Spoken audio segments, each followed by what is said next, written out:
ఈరోజు ఆంధ్రప్రదేశ్లో కూటమి ప్రభుత్వం అధికారంలోకి వచ్చాక ఏ విధంగా మహిళల్ని, రైతుల్ని, విద్యార్థుల్ని మూకుమ్మడిగా అందరినీ కూడా నిలువునా మోసం చేస్తున్నారో మీరు అందరూ గమనిస్తున్నారు. ముఖ్యంగా ఈరోజు చూస్తే కూటమి ప్రభుత్వం అధికారంలోకి వచ్చి 15 నెలలు అవుతుంది. ఈ 15 నెలల్లో రైతుల జీవితాలకి నరకం చూపిస్తున్నారు. ఈరోజు రైతులకి వాళ్ళు చెప్పిన రైతు భరోసా సంవత్సరానికి 20,000 అన్నారు. 2 సంవత్సరాలు అవుతుంది.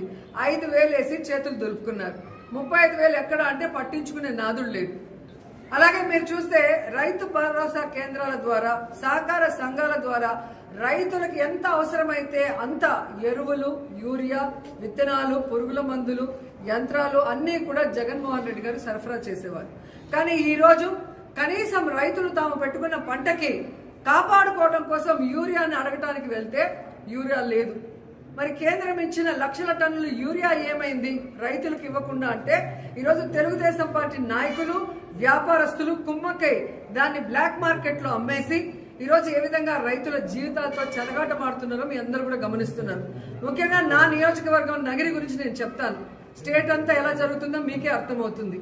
ఎందుకంటే ఈ రోజు నగిరి నియోజకవర్గంలో నిన్నటి వరకు రైతులకు కావాల్సిన యూరియా ఇవ్వకుండా దాన్ని బ్లాక్ మార్కెట్ లో అమ్ముకుంటే రైతులు విధిలేని పరిస్థితుల్లో తమిళనాడుకు వెళ్లి కనకమ్మ సత్రంలో, అలాగే పల్లిపట్టులో, తిరుత్తనిలో, ఎన్నెల్కండ్రిగలో, పొద్దుటూరులో ఈరోజు వెళ్లి ఎక్కువ డబ్బుకి మరి ఈరోజు కొనుక్కొని ట్రాన్స్పోర్ట్ ఛార్జెస్ మళ్లీ కూడా దాని మీద భారీగా వేస్తే ఈరోజు రైతన్నలు వెన్నెముక విరిగిపోయే విధంగా, అంటే ఈ వెన్నుపోటు రాజకీయాలు చేసే చంద్రబాబు నాయుడు ఆఖరికి మామతో పాటు రైతులను కూడా ఎలా వెన్నుపోటు పొడిచారో ఒకసారి చూసుకోండి.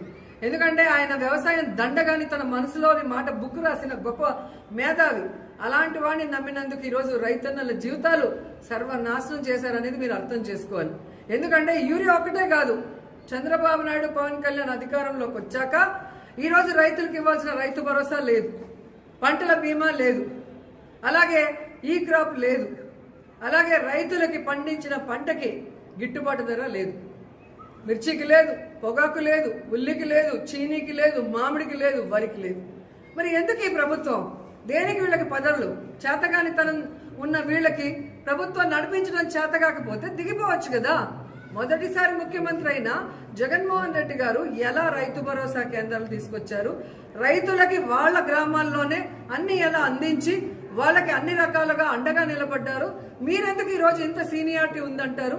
4 సార్లు ముఖ్యమంత్రి అయిన మీకు ఎందుకు రైతుల్ని కాపాడుకోలేకపోతున్నారు? రైతు సమస్యలు ఎందుకు తీర్చలేకపోతున్నారని అడుగుతున్నా.